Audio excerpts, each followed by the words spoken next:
Welcome to SaLA, the single person's guide to a remarkable life. Your host, a behavioral scientist and bachelor, talks to leading experts and successful singles about living solo and living well. Travel more, make things, sleep in when you want to. Here's the playbook for the person who is unapologetically unattached. Now, please welcome Dr. Peter McGraw. Welcome back. In this episode, I speak to Kris Marsh, a sociologist who's doing important work on alternative paths to becoming middle class for Black Americans. She identifies a group that goes against the assumption that marriage is the path to middle class living, and she's invented a new term, SaLA, to describe this group, single and living alone. The conversation is fun and fascinating.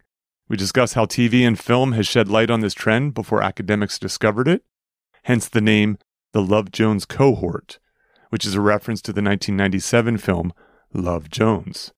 In particular, she helps me clarify my thinking about how to consider singlism relative to the other isms, such as racism and sexism, something that we puzzled about in last week's episode, Not Lonely, Onely. Perhaps most importantly, she presents her brilliant response to the question, why aren't you married? That insight alone makes the episode worth listening to.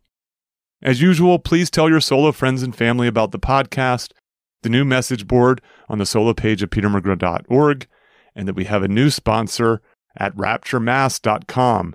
Use promo code RaptureSolo to get your solo discount. I love this mask. Okay, I hope you enjoy the episode. Let's get started.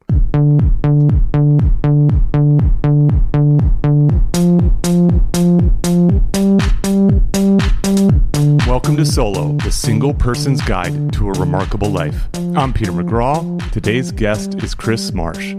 Kris is an associate professor of sociology at the University of Maryland, a Fulbright scholar. Her research focuses on the Black middle class, demography, racial residential segregation, and education. She's a contributor to CNN in America, the Associated Press, NBC Washington, and Al Jazeera America, and she's frequently asked to contribute to the Washington Post. Kris is writing a book that examines the mental and physical health, wealth, residential choices, and dating practices of an emerging Black middle class that is single and living alone. Welcome, Kris. Peter, it's so great to be with you today. Oh my goodness. So we have been trying to set this up for months. Yes, I had to come all the way to Los Angeles to talk to you, and I'm happy to be here. I'm thrilled that you're here, and I appreciate you doing this. I have to tell you that I'm super impressed with what you've been doing with your work. I actually went down the rabbit hole, was reading some of your papers, and I want to talk to you about this work, especially about the Black middle class. Sure, of course. I think it's worth asking, how'd you get into doing this work? What's the origin story? So, I don't want to make this the sociology of me, but I grew up in a predominantly white space. My parents did relatively well. And so once they got some money in the bank and money in their pocket, they wanted to move to the whitest neighborhood possible. They thought that was best for their 3 daughters, okay. 3 Black daughters. So me and my sisters were the only Black children in school. Mm-hmm. And so I got to a point where I was like, okay, I want to kind of understand what the Black middle class experience really is. Okay. In some ways, I think Black middle class adolescents have a sense of an identity crisis. They don't fit in with the Black poor because they have different lived experiences, but they also don't fit in with the white middle class because of the racial differences, right? Yes. And so I've always wanted to study that. And so I got to graduate school and I wanted to study kind of like this identity crisis, but I thought it was first important to understand where the Black middle class lived. So I'm looking at some of the demographic literature and I'm like, okay, so there's this whole kind of concept of where the Black middle class lives, but I'm looking at the demographic literature and seeing that there's a shift away from marriage. People aren't married as much as they used to. So the segregation literature is really talking about where married couples with children live, but there's not a conversation about where people who are Black middle class and single, where they're living. So I kind of started there and it took off from that point. That's super interesting because first of all, it sounds like we lived opposite childhood lives because I grew up in a town that started out as, I'd say, white middle class, white lower middle class. Mm-hmm. And then all these Black families were moving in. Right. The white families left, white flight. Right. And so I was I graduated from a high school that was 75% plus Black. Oh, wow. And so I had a different experience that was there. You know, it's funny that you mentioned white flight, because I teach this class on segregation, and students always think because Blacks move into a neighborhood, it drops the property value. It's not the presence of Blacks moving in. It's that so many whites are moving out. So white flight is driven by white behavior, not by black presence. Yes. And I always love to clarify that whenever I'm talking to somebody. Yeah, I think, and, you know, for me personally, it ended up being like a really wonderful experience, and, you know, in terms of to have such diversity as a young man, you know, obviously in a country that struggles with its diversity. Yes.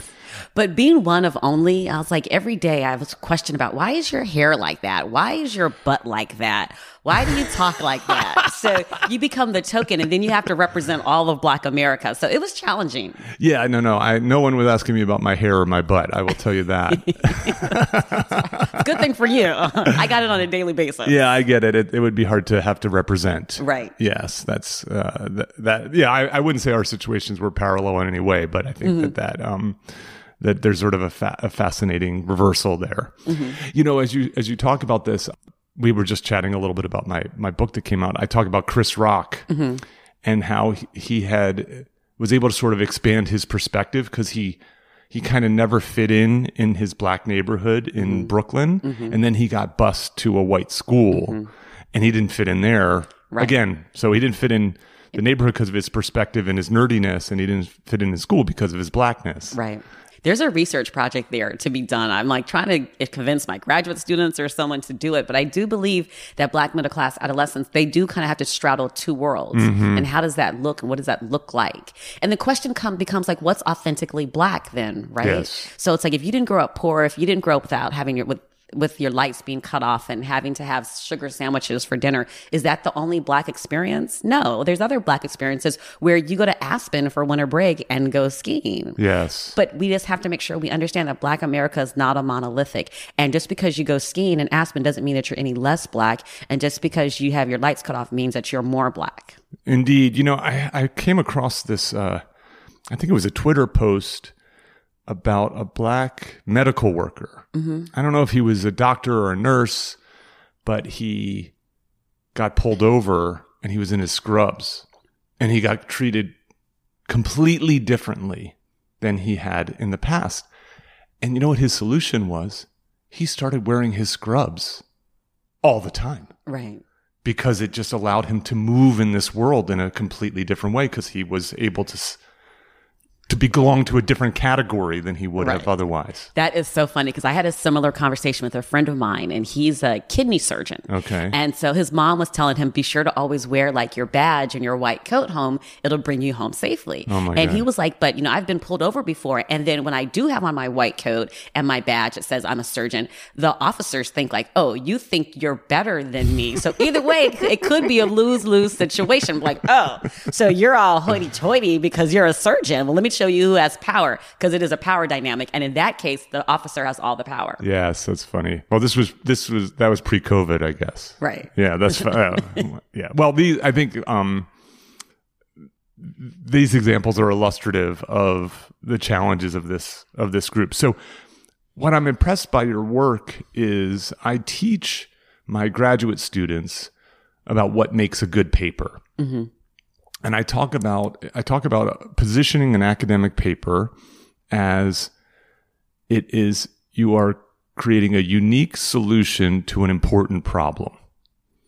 And so when you unpack that idea, okay, unique. So it's like you're saying something that no one else is saying. Right. Right. You're solving a problem. So you have to actually present a problem in the paper. And the beautiful thing about academia is you get to pick the problem, right, and you get to pick the solution, at least mostly, right, unless someone hijacks it in the peer review process. And as I was reading your paper, and this is incredibly difficult, so I don't know about your field, but you know, what is acceptance rates in journals are 1%, 5%, right, 10%, right? You know, that kind of thing. And the more elite the journal, the more difficult the process, right, typically.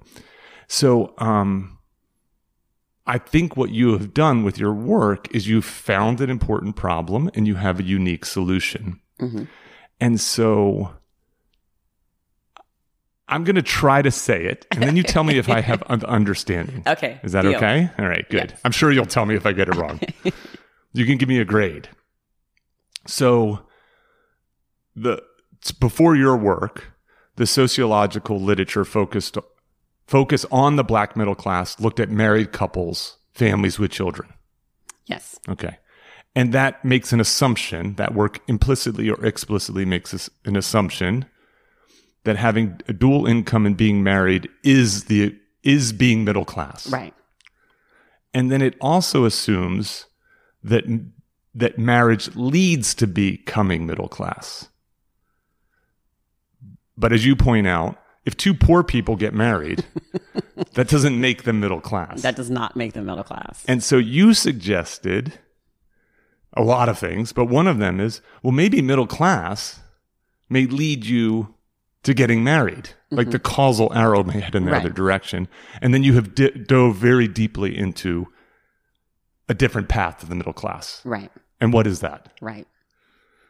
Now, so wait, how did I do? You did great. Okay, good. Well, I think also you have to understand it's with research, we've kind of got our research question, we've got our problem we're trying to solve. But I believe there's beauty in the interpretation. So you may interpret it very differently than I interpret it. So it's great that we may not see it exactly the same. And that's the beautiful part about the research process. Okay, so what have I gotten wrong then?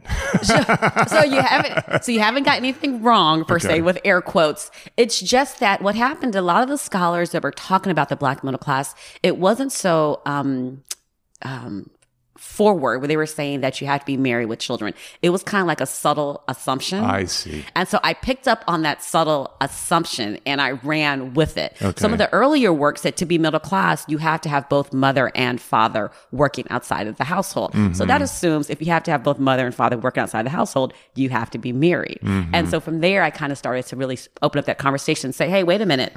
But if we look at the demographic literature, we know marriage rates are changing for all racial and ethnic groups, and lower marriage rates are way more pronounced for Blacks. So are you also suggesting that the Black middle class is going to shrink because marriage rates are shrinking? And I'm like, no, I think that there's just a compositional shift in the Black middle class away from married couples to young Black professionals who aren't married and don't have any children. The social scientists couldn't quite see that, but media seemed to have got that under control. So I was trying to merge those two into conversation with each other. Yes. Okay. So so Black women are 2 times more likely than white women to not marry by 45. Right. And they're also twice as likely, if they do marry, to get divorced. Right. So there are a lot more single women in this community. Yeah. So now the really interesting question about that is like, okay, so are Black women and white women, or singles in period, but we can talk about Black and white women because that's who you mentioned. Are they choosing to be single by choice or by force? Yes. Which we're sitting in the middle of 2 global pandemics right now. And now people are starting to use the words like white supremacy, structural racism. So how does structural racism play into the choices that Black women have to marry men if they want to marry men of same kind of socioeconomic statuses? Okay. So it becomes a really interesting conversation that we can have right now because we're sitting in this kind of context where we can acknowledge that structural racism does exist. Yes, let's do that then. Great. So, and then I want to get to the media stuff, and I want to get to some of these other things. So obviously marriage rates are going down for a variety of reasons. So let's talk through the reasons in general, and then the reasons specifically for Blacks in America. Okay. So if we look at it from like a demographic perspective, there's like a sex racial imbalance. There are like just more professional Black women than there are professional Black men. But now there's a couple of assumptions we have to make there. We're assuming that it's going to be a heterosexual relationship. Yes. We're also assuming that it's going to be a same race relationship. Yes. Okay. Right? Because we're not talking about interracial relationships. We're talking about same sex, same race. So if Black women want to marry Black men, there's just not enough numbers out there for every Black woman to marry a Black man. So that's going to both in terms of actual numbers that there are more black women than black men, but then also this idea of socioeconomic status, that there tends to be some matching that happens. Right. So it's the educational homogamy literature. So if I have a PhD, I probably want to marry somebody who has a PhD, Yes, right? right? So if a black woman has a PhD, there aren't eligible black men that have PhDs that she can marry. So what does she do? Does she marry down? Does she marry outside of her race? Or does she not marry? Or does she not marry, Yes, right? We also know in the literature that, like, we think about interracial dating, black women are willing to interracially date, but you don't have other races that want to date them. Yes, I found a thing about, like, what's really amazing is these dating apps, right, collect tons of data. Exactly. It's not self-report; it's real behavior, right? Swipes and so on, right? And it's like black women and Asian men are the least likely to get likes and winks and all of that on the dating websites. All of that stuff. Yeah. And what's amazing is the people who they're like, I'm not racist. I just like what I like. Right. I just have a preference, but I have black friends. Right. Like, right. Yes.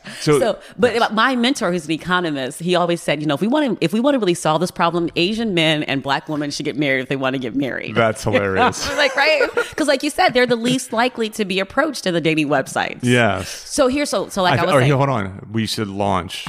Okay, a dating app. Okay, you heard it here first.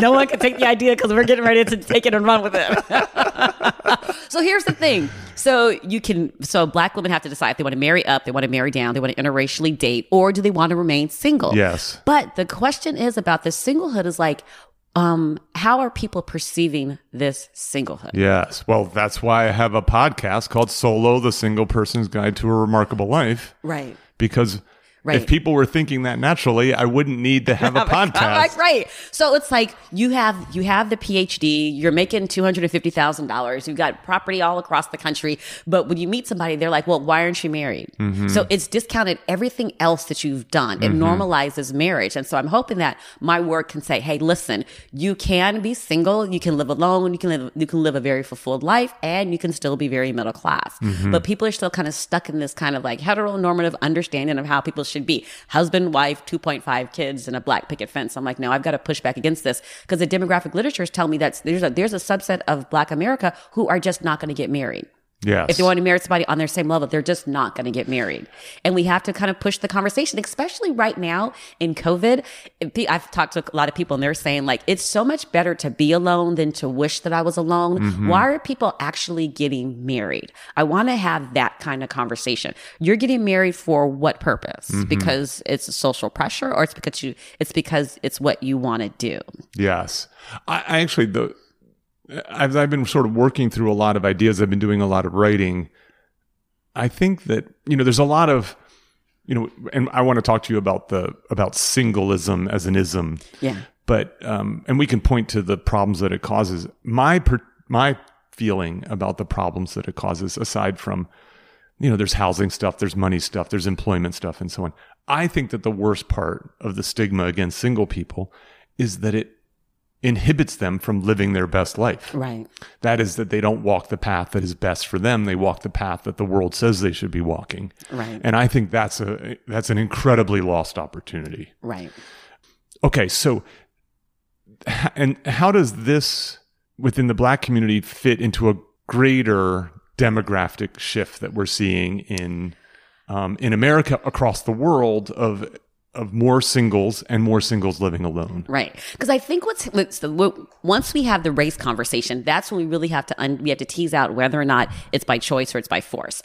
I would argue that Black America, in some ways, it's by force. They don't have comparable mates to marry. Okay. But for white America, we're going to keep it simple and just keep it black and white. Sure. Okay. For white America, like, we want to choose a different path right now. We don't want to get married right now. There are probably people that they could marry, comparable mates, but they're choosing not to. So it's more of a choice. In Black America, you have so many like professional Black women in particular where they just can't find comparable mates. So they're carving out this own kind of innovative way into middle class and singlehood for themselves. Yeah, indeed. I mean, I want to ask though, I think that there are some inklings of this in white America too, where you're starting to see the rise of women, greater opportunities in terms of education and so on, and a decline in men. Young men especially really struggling. Yeah. You're seeing this at the university levels and so on. But you think that those changes are more about choice than about the lack of opportunity. I think it's more about choice. Okay. Now, if we are starting to see that demographic shift in white America, white women should pay homage to black women because they've taught them what to do. We've been doing it for years, so we done taught y'all what to do. So give us praise and call us the pioneers. Indeed, I completely agree with that. It bothers me to see, and I think this is a fascinating literature.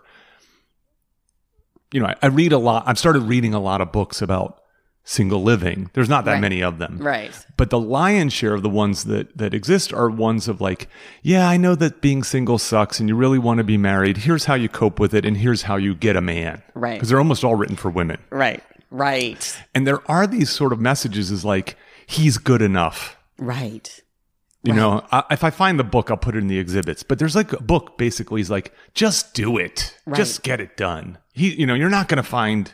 And I'm just like, I'm not sure that's the right way to be thinking about this. Fast forward that to 15 years, and what does that look like? Fast forward that to COVID, and what does that look like? If he's good enough and you're working a 9 to 5 and you only have to deal with him or tolerate him for a couple hours, now we're in COVID and you're in the house with this person for 24 hours out of the day. It's so funny because a lot of my friends were saying like, oh, we're going to see like a uptick in fertility after COVID. I was like, absolutely not. You're going to see uptick in divorce because people realize I don't like the person that I'm in a relationship with. And see, what I tell everybody is like, you have to be happy and healthy and whole as your own person first before you get into a relationship. A relationship is not going to do that for you. Yes. And so you can live your best life. You should be living your best life by yourself. And then if you decide to add somebody to that story, then so be it. But you cannot let a relationship be the story that leads you into like this wonderful life. Kris, you are like the poster child for this podcast. Thank you so much. I completely agree. I've actually had a divorce mediator / lawyer on to talk about these issues. Mm-hmm.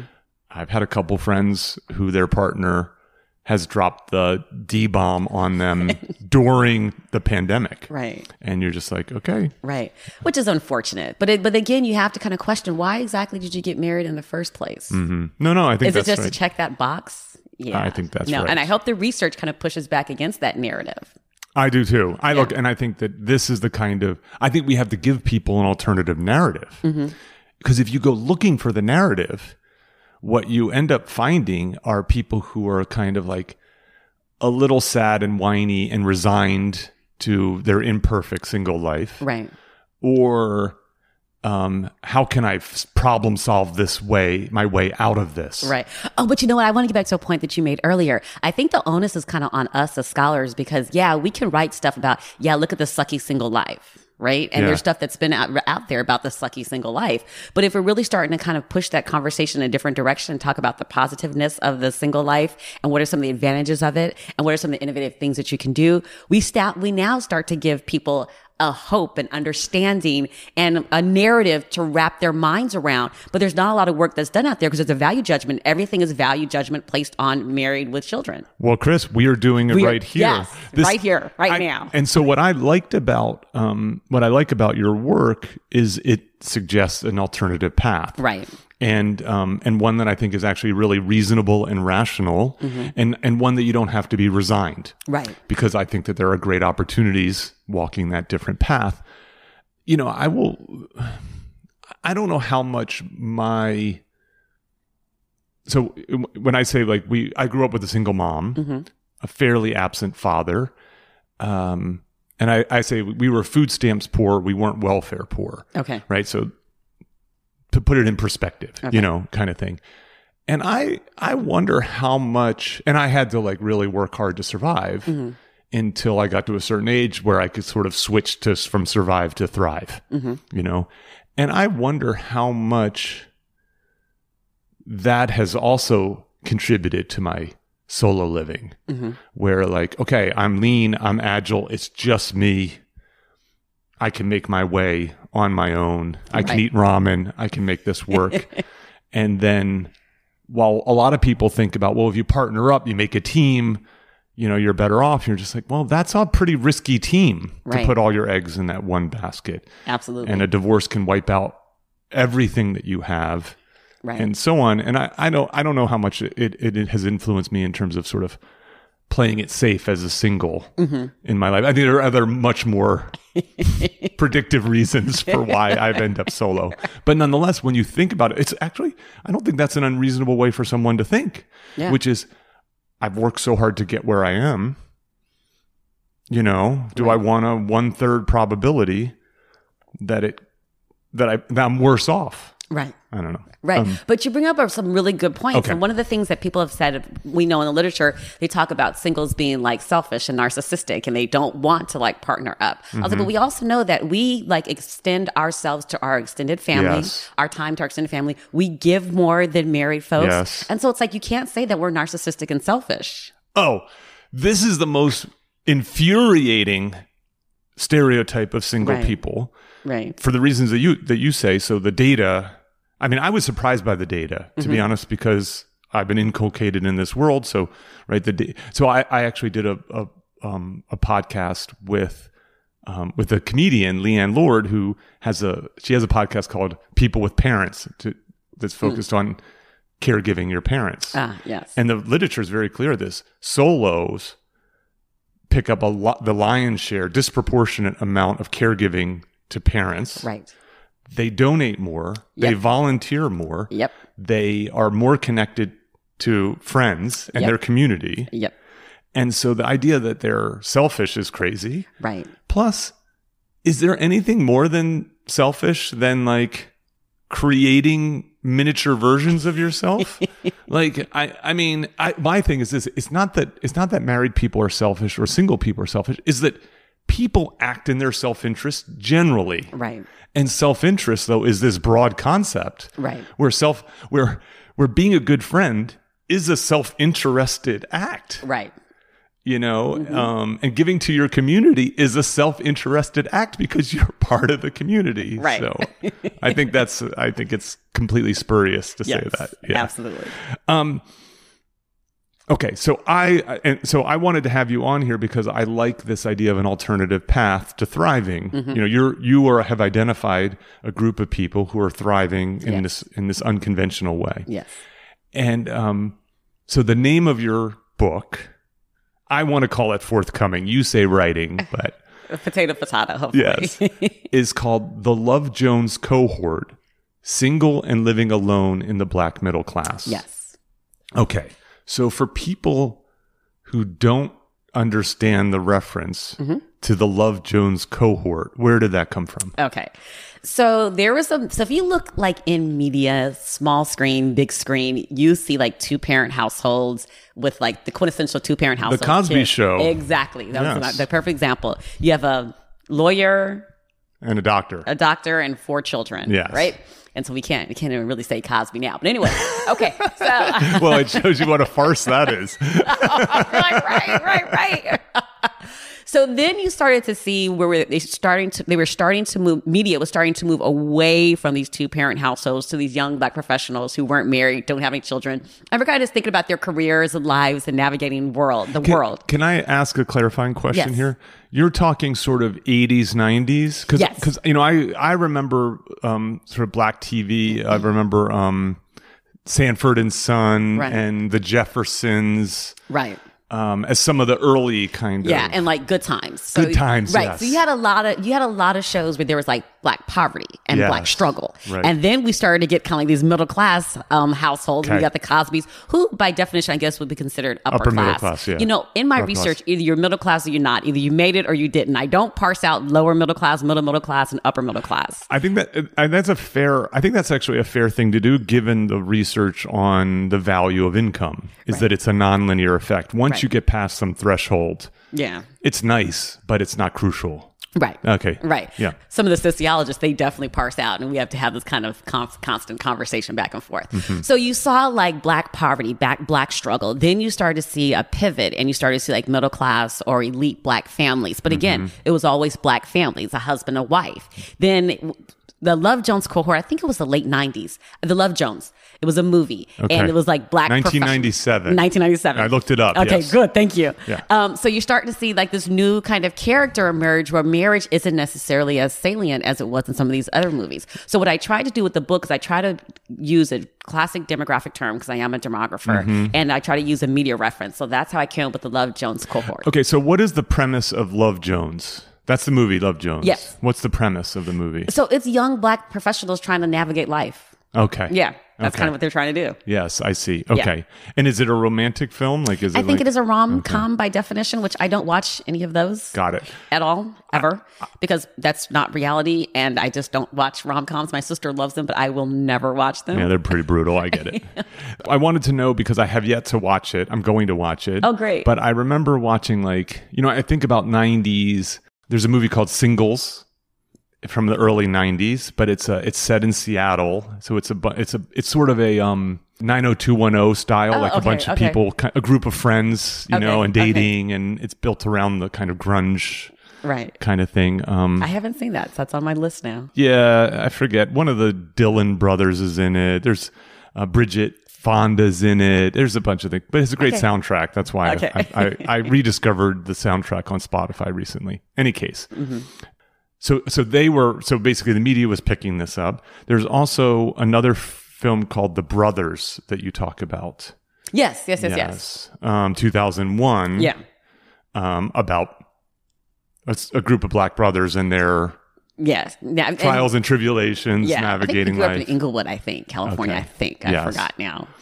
So I wanted to ask you, we'll get back to this because I think this idea of media stuff is interesting because I actually think that the media is going to help drive this narrative. Absolutely. Well, because you're starting to see the shift now because you also have like Living Single. That's what I was going to ask about. So that was for Black women, which is funny because Friends came out after Living Single. Yes. Yeah.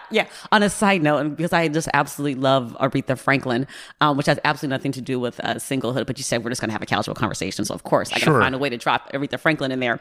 Aretha Franklin actually released a version of Let It Be before the Beatles, I believe.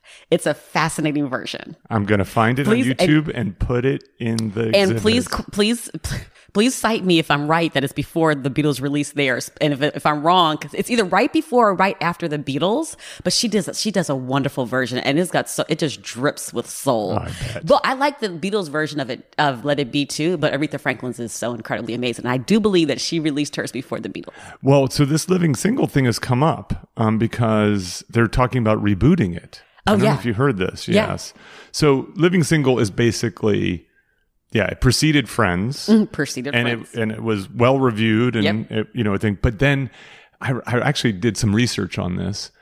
These stupid networks put Friends and Living Single up against each other.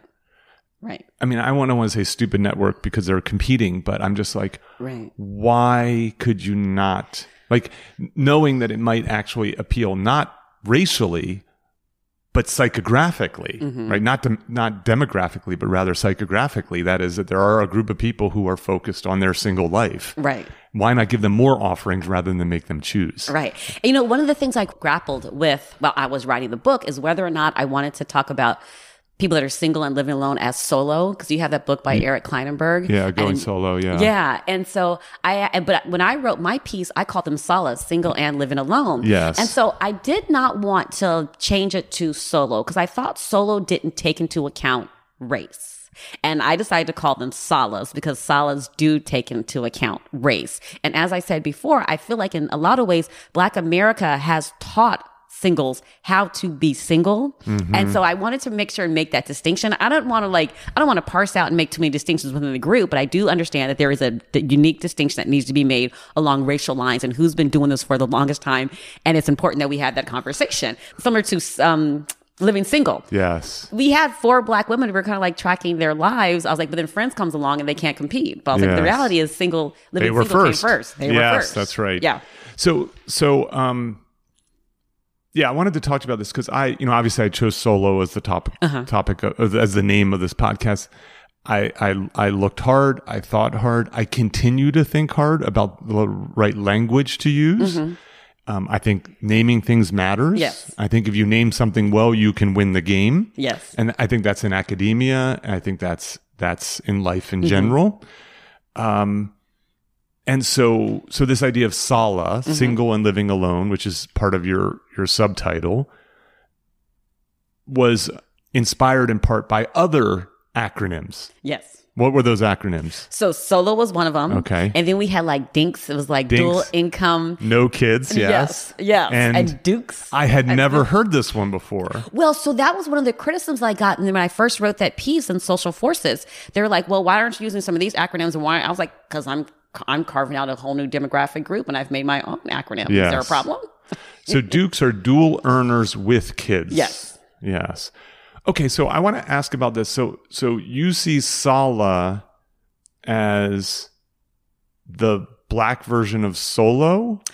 Or you see SaLA as so help me understand that. So I don't necessarily see SaLA as a Black version. You can be SaLA, white or Black. Got it. But I didn't want to use the word solo because I think when you think of solo, we're not having a unique race conversation. I see. So I think SaLA's allows us to have a race conversation. So a Black person can be a SaLA, a white person can be a SaLA, a purple person can be a SaLA. Okay. But the Love Jones Cohort, that is specifically for Black middle class people that are SaLAs. I see. Okay, that's good.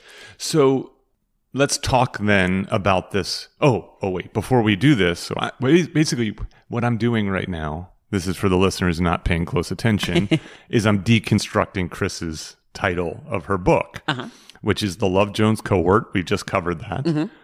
Single and Living Alone. That's the SaLA. We just talked about that. Yeah. And then you say, in the Black middle class. Yes. So one of the things that you have done is you've been very, because you're an academic, because you're a nerd, right? And because to navigate, and fully embrace it, yes, and to navigate the peer review process, you have to be incredibly clear about what this is, because and methodical. This scholar defines the Black middle class as X, that scholar as Y, and if you have two different definitions, you can't have a conversation about this.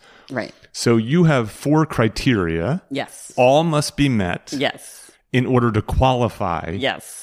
And this is Black middle class, or is this middle class? So this is Black middle class. Black middle class. Okay. So it's a measure I wrote them down. Okay. But I can also quiz you on them. Okay. So what are some of those for? So we have education, income, occupation, and wealth, which we use homeownership as a proxy for wealth. Okay. So what I did Correct. I passed my test. So what I did was I looked at census data from 1980 until 2010, and I've looked up to 2014 as well. And I looked at all Black households. Okay. And then I looked at the median income for all Black households. Okay. If you were above the median for all Black households, you received a score of 1 on the Black middle class index that I developed. Okay. If anybody in the household had a college degree, you received a 1 on the index I developed. If your occupational score was above the median for all Black middle class households, you received a 1 on occupation. Okay. And then if you owned a home, were buying or owning or owned a home, you received a 1 on the index. Okay. So let me be really clear. If you have somebody who has a PhD, they make $250,000, they're professional, but they do not own a home or any other assets, they will not show up in my data set as middle class. Okay, that seems weird to me. I know. I get so much pushback.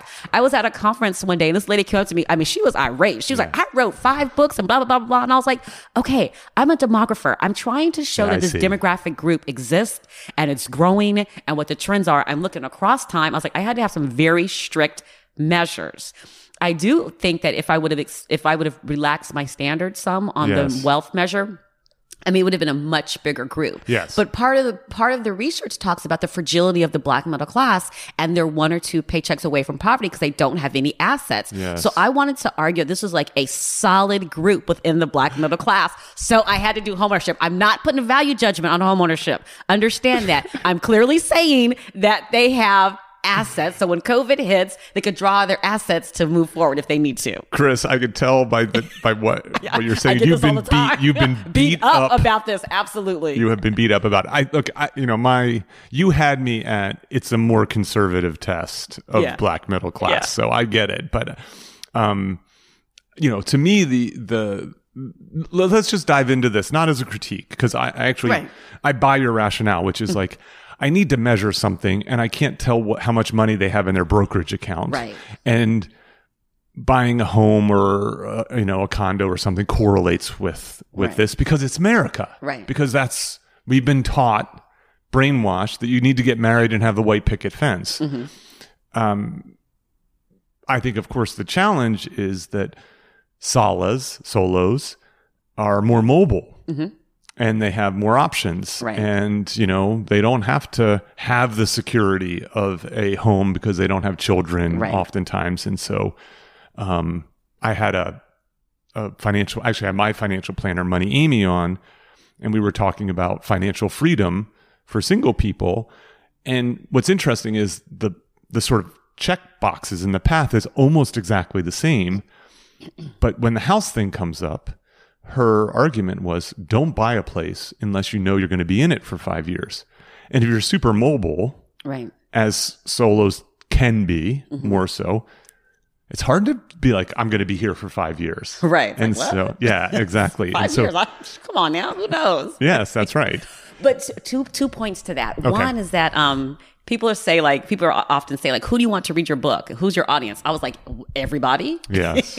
Right. But I also think wealth management companies should really read the book, because I don't think they do a good job of really catering to the single market. And there's beautiful commercials out there where you have same-sex relationships, you see interracial relationships, but I don't see that single person represented in the commercials. Yes. And I'm like, okay, yeah, you know what? You got to buy the book, because you're missing out on the whole entire market. Not to exploit, but there's a market there to serve. Yes. Right. And so I think with singles also, they have a very diverse financial portfolio, because they're like, okay, maybe I don't want to be tied down to a house, but I can get into stocks, bonds, precious metals. You know, they can do different kind of things. So we need to have that conversation with wealth management companies. Like, really, Charles Schwab, where you at? Yes. And they can also, singles can lever up risk.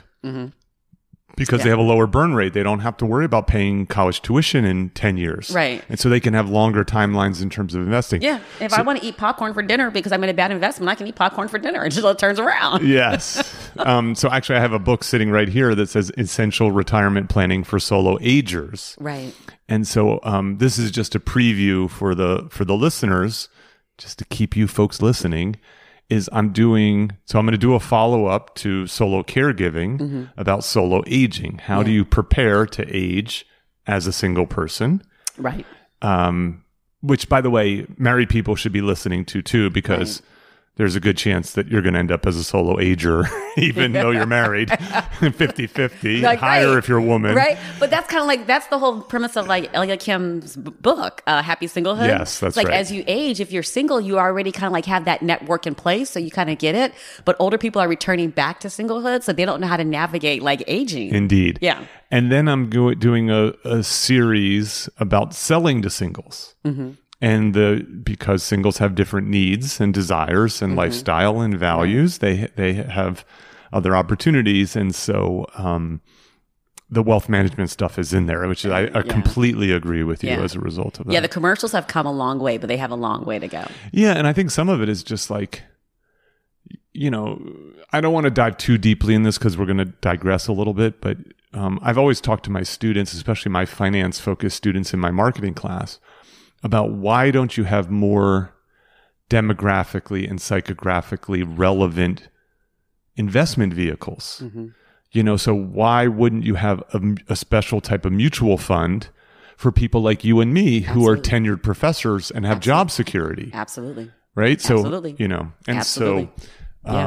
so I agree with you. I think there's a lot of opportunity, and I think a lot of these corporations, because they're run by married people, they're asleep at the wheel. Right. And they're not paying attention to enough of the demographic stuff that's there. And then they're not paying attention to the psychographic stuff, which you alluded to at the outset of this, which is, are you single by choice or by force? Right. I think that when you split along that line, suddenly there's very different needs that are there. Yes. And as I think you're alluding to, is the best thing you can do if it's by force is to turn it into choice. Right. Yes. Okay. So, all right. So you have these criteria. Check. And what does your research show? So my research shows that married couples in the Black middle class are decreasing, and single and living alone are actually increasing. In 2000, The second largest household in the Black middle class were single and living alone, were SaLAs. The second largest household in the Black middle class were SaLAs, behind married couples, but they were less than 50%. So the second largest household in the Black middle class were single and living alone adults. So the question becomes, how is the Black middle class going to reproduce itself? Because class status is usually transferred from parent to child. And that's how, and that's the dirty little secret of America, right? Which is most wealth gets created because someone dies. Intergenerational transfer of wealth. Absolutely. That's right. So if SaLAs are the second largest household type in the Black middle class and they don't have a partner and they don't have children, who are they going to transfer their wealth to? One, you need to make sure that all SaLAs have trust and living trust and wills. Okay. And two, who are they going to transfer their wealth to? It becomes a very innovative question for SaLAs to think about, am I going to leave it to my sorority, my fraternity, to my college, to my church? It becomes a really interesting conversation. Am I going to try to spend it all in those last 10 years? I'm done with it, right? Am I going to leave it to nieces, nephews, godchildren? Yes. I was like, but those aren't the kind of conversations that wealth managers are having with singles, and they should. Yes. I'm so happy you're saying this because I have on my to-do list, all it says is will. Yeah. And I've decided, in the vein of living a remarkable life, that I'm going to create a very fun will. Okay. And I'm going to create a trust. Yeah. My niece and nephew don't listen to this, so I think it's safe to say. But I'm going to, but one of the things I'm going to do is I'm going to set an age in which they get their money, if there's any left. Right. Right. If you don't kind spend of it things. That's right. If I live to 100 and spend it all, like, sorry, kids, you got you're nothing. Right. But that number, their age is going to be way higher than they want it to be. Right. Because, being poor sucks. Right. But being old and poor is horrible. Right. And so I need to avoid the worst case scenario for my niece and nephew, right, which is that they're old and poor. Right. And so so they're going to be unhappy with the trust, but they won't be old and poor. But I'm going to do a lot of fun things where I'm going to gift to people I know fun gifts and so on. These are people who have supported me through my life. Right. And so they might as well get to have some fun as a result of my demise. Right.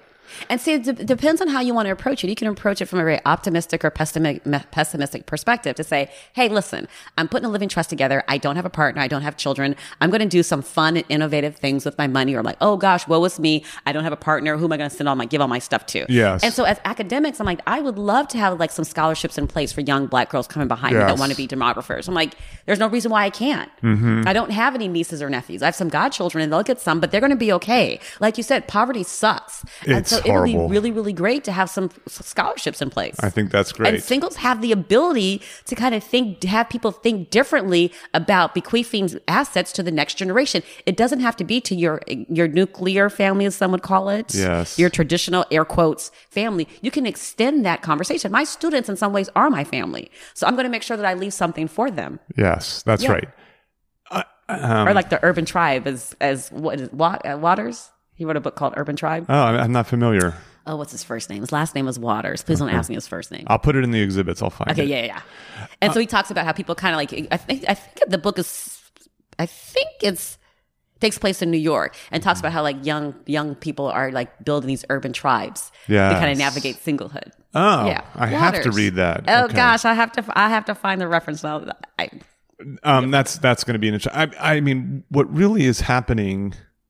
I'm really so excited about this project, and I'm so thrilled we finally got a chance to meet. I know, right? Because like my mind right now is just swirling with all these possibilities. Because so in the same way that you had this breakthrough idea, which is marriage and middle class are not the equivalent, right? And then once you break that bond, you break that connection, it opens up a new perspective, and now you can produce scholarship, which then perhaps changes other people's perspective and then guides young scholars in terms of exploring this. It has real implications for real people's lives. That is, that they can decide on a different path and and thus live more comfortably, live more optimistically, live with a greater sense of opportunity with real greater opportunities. Right. And then once you start removing yourself from this, it's difficult in some way because you have more choices, but it's better in some ways because you have more choices, right? So you don't just default to, well, I guess my kids are going to get my wealth. I worked so hard to build this, they just get it. Right. Or my nieces and nephews. Or my nieces and nephews is automatically the case, right? Sorry, kids. But but you're right. And that's why I'm doing the Selling to Singles series, because these companies, these entrepreneurs are drinking the Kool-Aid. Right. They haven't seen Love Jones. Right. They haven't seen the brothers. They haven't read your book. articles. How dare them? And so once you pull that back, there's all this opportunity to create products and services. Right. So, can I ask you a digressed question? We've been doing that all day. Of course you can. So one of the episodes is best inventions, best innovations for singles. I'm curious, off the top of your head, can't say birth control. What is, in your opinion, the best invention or the best innovation for single people? Being defined as a family of one. Tell me more. Being defined as a family of one. So I look at census data. So people that are single and living alone, never been married, no children, they would not show up as a family. They would show up as a household. And there are advantages to being a family. You get a discount on like your medical benefits if you're a family. Okay. But because by census definition, you have to be related by marriage, blood, or adoption to be a family. Okay. If you're a family of one, if you're single, you cannot be a family. And I think that there are advantages to being a family. Your insurance rates are going to be better. Your medical insurance rates are going to be better if you're a family. Your tax rate's going to be better if you're a family. But has that happened? No. Oh, that would be the best innovation. That would be the best. Oh, I'm sorry. I thought we're like, okay, if we had all the money in the world, what would we invent? I would change the way in which we define family. If one person can be a family of one. I am related to myself. I am a family of one. So I love this idea because occasionally I'll do an episode where it's just me. I call it solo thoughts talking because I just don't want to victimize the guest with me, going on and on about something. I responded in this episode to an Arthur Brooks article in The Atlantic. And in it, he talks about success addicts and all this kind of thing. But what was interesting is just implicitly through the whole article, you realize he's talking to parents, basically, and mostly male parents in it. And the Atlantic has a very strong family bias. They have a section called The Family. And in it, they describe the family as the most basic unit in America. Right. And I remember reading that and going, how is that the most basic unit? Right. Especially because most people are not, in any case, have a family necessarily. They may be part of one, but they're not like part of it. So this idea of, defining a family as the singleton, as the single unit, I see what you're saying is it then eliminates a lot of the disproportionate benefit that exists. Right. Okay. Looking back, what do you think the best innovation is? I'm just so curious as a sociologist what you're going to say. So what is the best innovation for singles? That's a really great question. And I would have to argue that it's the economic independence of women. Yes, because marriage was thought of as like their avenue into middle class status. Yes. They had to get married. They had a husband that was working outside of the house that was able to provide for them. But now women had their own economic independence. They were able to participate in the labor force at higher rates. And then they had to really second guess whether or not they wanted to be married. It was thought of as a class. It catapults you into middle class status in some ways. But in some ways, women are like, hey, I'm doing okay by myself. I don't need to be married. I may want to be married, but I don't need to be married.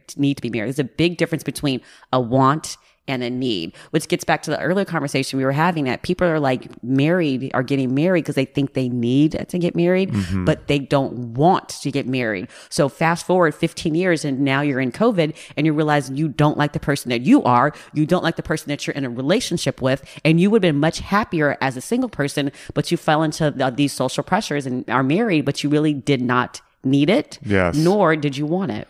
Yeah, I think that's a strong one in terms of the shift in perspective and the change in opportunity and so on. I mean, I think at one point, for a lot of history, if you were a woman and didn't want to live in your parents' house anymore, right, the only way to do that was to get married. Right. And so I like the idea that I'm pro optionality. Yeah. Right. I like that people can have options to be able to live their best lives. Right. And those options should not be on a scale. Yes. They should not be on a scale. There's just different options. Not one option is more valued than the other option. They're just different options. Indeed. Yeah. Yes. This comes up in, there's a book called Happy Singlehood. Yes. Eliakim Kislev. Yes, indeed. So I've been communicating with him as I've been preparing for the Selling to Singles, and to talk about the rise of solo living. Mm-hmm. He has these 8 reasons that we've seen this increase in the number of single people, not just in America, but worldwide. One of those critical ones is exactly your point, which is the shifting, for lack of a better word, sort of positive perspective and opportunities that women are having that's there. Yes. Yeah. Okay. So this is, in terms of your other insights that you've had, what do you think, also stands out to you? Like, as you're writing this book, especially for the solo listener, in terms of giving them motivation, helping them understand a world, this particular world, especially because, as you're arguing, it's a model. Right. I almost just said it's a model for the white world. But you have Kris Marsh in the background saying, "What about race? What about race? That's right. What about race?" What you're suggesting is these folks are at the leading edge of a major shift in which they're actually making their lives better by forgoing the traditional, conventional route. Yeah. Or they're choosing a different route. Okay. I don't want to say it's better, because then we start to put a value judgment on single versus married. I don't want to put a value judgment on either. I wanted to say better in the sense that, middle class is better than poverty, right? Like, well, that's a whole nother conversation, because if we look at like some of the outcomes, like physical health and mental health outcomes for people that are middle class, Black middle class in particular, they score like worse on all of these outcomes than do white middle class. So even though you've achieved middle class status, you're still Black in America, and you have to contend with that. That's fair. But if you're comparing, if you're comparing within, that's right. Yeah, within. I think that. But ignorance is bliss too. What you don't know, you don't know. It's like, right? Yeah, I think that's right. I mean, there is some. I mean, I think this is always a dangerous situation when you have. It depends on what your reference points are. Right. And so before we fired this up, we were talking a little bit about being young in America now in a world of social media. Right. And so when we were young without a world of social media, you sort of knew where you fell along some hierarchy in a school in terms of your coolness, your athletic ability, your academic ability, these various forms of status that exist within a high school or junior high. For example, like, I was very low on the cool. I was really modest on the athletic, and I was okay on the academic, so I could make my way, you know? But in today's world, you're never going to feel cool enough. You're never going to feel attractive enough. You're never going to feel as successful enough. Right. There's no 30 under 30 lists when we were 29. Right. Where you're just taking stock of, I haven't come that far, as grad students or whatever it might be. And so, but if you look, I mean, I can talk about myself. When I look at how I've done relative to where I started, I can be over the moon about it. So I want to answer that in 3 different ways. Please. So first and foremost, I think if we think about like middle class versus people that are in poverty, in some ways, I do think that there is something to be said about living in a predominantly Black space and being around other people that have the same kind of like lived experiences as you. So you may not have to deal with those daily like microaggressions that me as a Black female professor in a predominantly white institution and among predominantly white faculty have to deal with. So that's a different kind of navigation that I have to navigate through versus being in the inner city where it's just all people that look like me. All of us are poor, and we're all kind of like navigating this thing together. differences. Right. I'm not saying one's better than the other. I'm just simply saying there are differences. They're both a struggle. Just different kind of struggles. Yes, indeed. Yeah. Okay. Yeah. So one was more of kind of like physiological struggle, and one is more of like a psychological struggle. But at the end of the day, they're both going to lead to hypertension. Okay. Either way, they're stressors. Yes, we're going to get there. But the other point I want to make is that you were talking earlier about what are some of the other things that I've learned. Yes. And my book is not about Black women. There are about 5 single Black men that are out there. Okay. It was really important that I didn't write the book only about Black women. There are Black men that are out there as well, but women dominate the category. Okay. So when there are gender differences, I talk about those in the book, but it really is about just the Love Jones cohort, which includes both men and women. Okay. In that category. So there's nothing special about being a woman in terms of these benefits. It's about being single. Yes. Okay. And middle class. Okay. Yeah.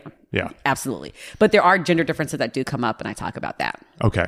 And one of the other things that towards the end of the book, in the conclusion, I tell people, I write it's almost like a love letter that I write to the Love Jones cohort. And I tell them, I'm like, listen, every time someone says to you, like, why aren't you married? Why don't you have any children? Ask them, what do you mean by that? Oh. What do you mean by that? Oh, my goodness. I mean, say it politely, but like, hey, what do you mean by that? And at some point, they're going to realize the error in their thinking, and keep pushing. And because what people automatically are going to say is, no, I don't really know. What do you mean by that? Oh, so my goodness. I have 3 degrees, 3 houses, 3 cars, and 3 businesses. But the only thing you want to know is whether or not I'm married and have children. Like, what do you mean by that? So, oh my goodness, I'm like furiously writing down right now because I'm prepping an episode on how to respond to anti-singles rhetoric. Yeah. And I want to do that because I don't think I'm that good at it. Yeah. My plan was to have a couple like comedic types and mostly come up with snarky, funny Put the onus right back on. Nope. Put the onus right back on them. Like, hey, what do you mean by that? And so, this reminds me. So there's this like he's like a former FBI hostage negotiation guy. So he wrote a book that's super well known. He's just killing it. The book's called Never Split the Difference. Mm-hmm. And it's about using negotiation techniques in real life. Okay. And he has a saying, which is when someone makes an unreasonable demand in a negotiation, is to just say, how would I do that? Mm. How do I do that? Mm. Right? You push it back on the person, right. And it forces them to be more reasonable right. in their demands. Because if you say, how do they do that? And they can't, I want a 747 filled with this and this and that. You're just like, how do I do that? And the person goes, well, okay, I'll take a bus. Right. So, right. So I assume you have experience when someone says, Kris, you're so great. You're just so alive and fun and funny and successful. Why aren't you married? Wait, so what do you mean by that? Okay. So it works every time. But again, their first response is probably going to be, no, I don't really know. Can you help explain to me? What do you mean by that? And so then where do these conversations tend to go when you do this? So one of two things will happen. Okay. They'll either be like, okay, well, let's have a conversation about this. Or they'll be like, oh, well, never mind. They just moonwalk out of the scene. Yeah, but you dropped a golden nugget and they're going to have to go home and think about that. They're like, wow, let me think about like my heteronormative understanding of like relationships and marriage and single and my views about singleness. Because if you're saying that, you're ultimately saying that there's some kind of, you're superimposing a deficit model on me. I have all these attributes, but I just don't have a spouse and I don't have children, so I'm not complete and whole. Like, come on. Box. Yeah. Kris. I don't throw around the word genius often. And you will not use it right now. But that is genius. Yeah. That's brilliant. Yeah. Thank you so much for that. It's my pleasure. I think like good people, listeners of SaLA, if you take anything away from this, that's number one. Right. And you can do it again. You can either do it in a very snarky kind of way, but what do you mean by that? Or you can be like, hey, what do you mean by that? Yeah, help me understand. Help me to understand. Yes. I think you're right. I think the tone of that response matters because it's it's actually an act of compassion. Right. To do that because you give people a chance to, it's a teachable moment. Right. As we like to say when I was in student affairs, this is a teachable moment. Right. Yes. Okay, so let's talk about golf. Oh my gosh, let's talk about golf. So I don't golf, and you do. Yes. And that violates lots of stereotypes. Yes. Yes. And my family... And let's be clear. Peter's probably 6'5". I'm 6'5". Wow. I'm a 6'5" white boy. Right. And I'm a 5 foot black woman. And I'm golfing and you're not. Yes. And my family... Or 5 feet, 5 foot. I don't know which one's right. I don't care. Yeah, who cares? Yeah. You get the gist. My family wanted me to golf. Uh-huh. So even though we were sort of in a difficult financial situation, my grandfather would help out sometimes. Mm-hmm. And I there's the two things that I would say I got exposed to that are kind of middle class, upper middle class as a child. One was I remember being young and doing horseback riding lessons. Yes. Which is not something that low-income kids tend to do. Yes. Me and my sisters took horseback riding lessons. You do, really? Yeah. Yes. So I remember that. And then the other one was my grandfather paid for some golf lessons when I was in like middle school. And I even played on the freshman golf team and then gave it up and ended up, like doing other sports in high school and so on. And I have friends who golf. I'll occasionally go to a driving range with them and just hit some balls. And then the next day have, be incredibly sore because my body's not used to my wrist or elbow is sore, right? Kind of thing. Not used to doing it. But it just doesn't do it for me. And but for you, it's this delightful thing. Yes. But it's more than just that. Yes. Go on. Yes, Please tell me. So I, when I started graduate school in 1999, I'm a swimmer. I've been a swimmer for years. We can have a whole long conversation about swimming because I just love to swim. Okay. So there was a guy who swam in the pool next to me, and he was a really good golfer, but I was a really good swimmer, and he wanted to learn how to golf. He wanted to learn how to swim, and I wanted to learn how to golf. So we bought some cheap clubs from Target for like $99, and I got 3 lessons, and I played twice. Okay. I took a 20-year hiatus and did not even pick up the sport. Okay. I was walking through the airport one day and saw this guy with a great smile, and he come to find out he was a golfer. I was like, well, I'm going to start being a golfer. And so I started golfing because he golfed, and we didn't work out, and his smile was like a farce, but it's a whole nother story. But he gave you the gift of he golf. He gave me the gift of golf. But I'm not, there's some people that like love the sport, and I don't love the sport. Okay. But there is a level of intellectual curiosity that exists on the golf course. So I volunteer at a golf course on Wednesdays. You got to understand the culture before you study the culture, right? And I hear the most sexist comments on the golf course. And I'm like, okay, here's a man that's old enough to be my grandfather. Do I check him for him talking about my legs or my behind? And I'm like, okay, so there are a lot of women that are golfers that join women's leagues. Okay. So they don't have to be harassed on the golf course. Yes. There's also this assumption where if you don't have the right paraphernalia, you probably are going to be assumed to not be a good golfer. So there's a class dynamic. So you got to buy the most expensive golf outfits and golf clubs. And if you don't, there's a hidden assumption. That's class. And then race. I've played at some of the best country clubs in the country, across the country. And when we come and we show up with our black faces, there's an assumption that we're going to slow up the pace of play, or the golf marshal's going to keep coming around. The course marshal is going to keep coming around to make sure. Annoying. So race still plays a huge role in golf. Class plays a huge role in golf, and gender plays a huge role in golf. So therefore, I'm writing myself a book about the racial, class, and gender dynamics in golfing. So are you able to write off your golf, playing golf as a business expense? Yes. Oh my goodness. Oh, I have a wealth manager. I was like, oh yes, please understand. I have an asset manager. Yes, I absolutely can. That is hilarious. And so your interest in this is personal because golf is a challenging sport and one that I've always thought of golf as like, there is something special about it in the sense, especially if you live a busy, stressful life. It's sort of a relaxed, you're outside, fresh air, sun. Vitamin D for free. But it's very analytical. It's an analytical sport. Because you have people that are going to try to like hit the ball with like brute force, and you're not going to get there. But if you think of it as a mind game, it's much easier to hit the ball. And so I actually hit relatively well. It's only been playing for a year. That's cool. Well, I think the thing about it that's really fascinating as I hear you talk about this is, people talk about meritocracies. And so what they would say is, well, if you're a good golfer, you're going to be accepted. Mm-hmm. And the problem is there's all these things happening. First of all, it's very difficult to tell if anybody's a good golfer or not.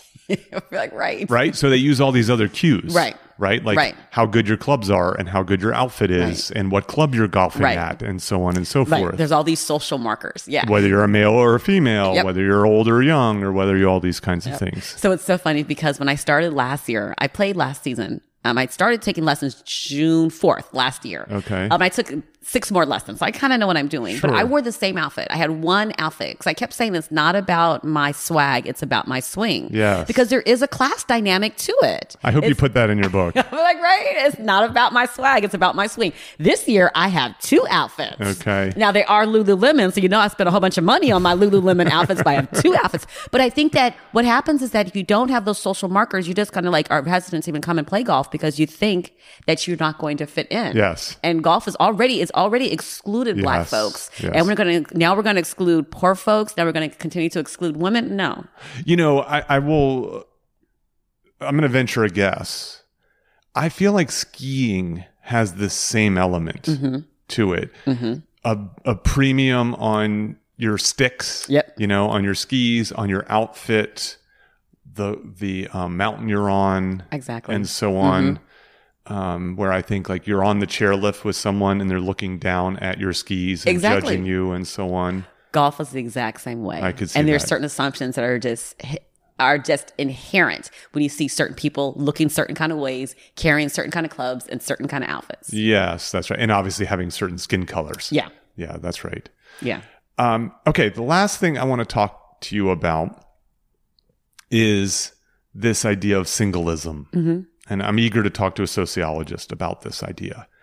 So, you know, so there's been emerging work on how single people are stereotyped and discriminated against. And, you know, my sense of this is this is real. You know, it's like well documented. It passes the sort of sniff test, face validity, but then also like good scholars have kind of looked at this. And I think the response to this often is, yes, but there are much bigger isms that we need to be tackling. Sexism, racism, heterosexism, sort of big 3, Right. so to speak. And I want to get your reaction to that as a sociologist. I've been working through some ideas and I want to work through them with you if I may, and get your professional and personal opinion on them. But I just want to hear your initial reaction to that statement. Yes, but it's not that bad compared to. Right. So the way I have to answer this as a sociologist is that race is the master status. Okay. You're probably going to see my race and or my gender first. So race and gender are probably going to be the master statuses. Okay. But that's not to suggest that the other ones are not important. Okay. But for the most part, when I walk into the room, you're probably going to see a Black woman. First versus the singleness. Yeah, before you notice any of my class markers, Right. before you notice any of my Or sexuality, orientation, Yeah. etc. I understand that. And I agree. and again, I'm not saying that those aren't important, but from what we know from the literature, it's like race and class. Race and gender are the 2 most master statuses that people typically see. And right, because they're the most obvious. Yeah. Yes, Yeah. I see that thing. So, okay, any other reactions to this? But I do believe that singlism is real. Yes. And we need to talk about it more. We don't talk about it enough. Because it almost becomes like the oppression Olympics, right? Yes, that's what I mean. Right. Yeah. It's like, oh, we've got racism, we've got sexism. Now you want to throw singlism into it. I was like, but it exists. Yes. I was right. like, we're all rushing to figure out who's more oppressed. Okay, so can I workshop these ideas with you? Absolutely. No, wait, hold on. Because one of the things I have to say is like, in the middle of COVID, things might change. So I might feel this way now. So a month from now, I might have a totally different perspective because things change in COVID. Caveat noted. Okay, Caveat noted. all right. So the first idea has come up previously, and it's something that I learned back when I was in student affairs, which is we should fight singlism for the same reasons that we fight racism, sexism, and heterosexism. Is that it's a form of oppression. Okay. Right? That it's holding people back You know what I mean? It's wrong to do. Right. Right? We should be giving people equal opportunity. Right. That's there. Okay. That's the first idea. Okay. And so if you buy into one form of oppression, if you want to fight one form of oppression, you should want to fight all forms of oppression. Right. As a philosophical thing. MLK talked about this, I think also. That's the first idea. Mm-hmm. Second one is that singlism interacts with the master statuses. Mm-hmm. That is that women suffer more from singlism than men do. Mm-hmm. Mm-hmm. Right? You get the, Kris, you're so great. Why aren't you married? Right. More than Pete. First of all, people don't think I'm that great. Well, I think you are. But the people who do are less likely to say that to me than to you. So if you're interested in helping women, if you're interested in helping people of color, fighting singlism actually indirectly helps. Mm-hmm. That's the second idea. Okay. And then the third one is we should be celebrating singleness in the same way that we celebrate other forms of diversity, because diversity is good for our communities. It's good for the country. It's good for the world. Like the evidence, the value of diversity is so incredibly clear when it comes to innovation, when it comes to science, when it comes to nearly every positive thing that we're looking for. Mm-hmm. And because it is, single people have different needs, different perspectives, different wants and values. They bring something different to the table, so to speak. Right. And so it's worth it to try to find ways to help those people thrive. Yes. Okay. So those are three really great ideas. The first one, I would push back. I would emphatically push back against, because being Black in America, race, there's a cumulative disadvantage that exists in America along racial lines. It's been around for a long time, and it's how America was built. Okay. So if we put singlehood up there with racism and structural racism and the cumulative disadvantage, I think we're doing a disservice to the way in which America was built and the white supremacy that was built on. Okay, but are you saying this because of this is is it a philosophical belief, or do you believe this is zero sum, that there's only so many units to fight oppression, and so we need to rank them and focus on the most important one? How about the most egregious ones? Okay. So I think racism is the most egregious. By the way, I don't disagree that it's most egregious. But I'm okay. Yes, I guess maybe we would have to possibly rank them. Oppression is bad regardless, but if you're ranking them, I think race is a much more salient conversation than single. Yeah. And like we said earlier, like when I walk in the room, you see my race, you see gender, right? So we know about the wage gap. We know that there's a gender wage gap in America where women make 80 cents on the dollar that every man makes. Mm-hmm. That's structural. That's not going anywhere. That's been around for quite a while. Singleness and singleism is kind of a newer concept that's showing up. But that wage gap has been around for a while. Mm-hmm. I was like, structural racism. I was like, Diva Pager, she was a sociologist. She did this really great study, and she found that Black men with a college degree were less likely to get a call back for a job interview than a white man with a criminal record. Oh yeah, these things are crazy. Yeah, these resume studies and so on are appalling. Right. Where they take the same resume, they change the name, and you get wildly different behavior. Right. And that's been around for a while. So those kind of things have been around. The singleism is a newer kind of concept. And you don't necessarily know my single status when I walk into the room. But I can't take off my race. I can't take that off. I think that's fair. Yeah. But then the last one I thought was really interesting too. What was the last one? That singleism is a form, being single is a form of diversity. Yeah. And that because we value diversity, we ought to value diversity. We should try to uplift people who are. Absolutely. Yeah. I wholeheartedly agree with that. So I should lead with that one. Yes, I like that. I like that one. I do like that one. I think it's fair. I'm just working through these ideas. Kris. Peter. Dr. Kris Marsh. I am over the moon talking to you about this stuff. It is so fascinating and I think really important. You're doing really important work. Yes. I want to wish you well on the book. I look forward to getting it when it comes out. Is there any sort of parting thought as you're kind of processing the stuff that we've been talking about that I've overlooked that you think's important for this particular audience? Not to put too much pressure on you, but you are a professor. You're used to talking about things right off the cuff. No, I don't think there's any parting thoughts that I want to give. Thanks so much for your time. It's a pleasure to be here. Thank you for having me. Cheers. Thank you for listening to Solo, the single person's guide to a remarkable life. For more about our guests and show notes, go to petermcgraw.org. Please subscribe and share with your single friends.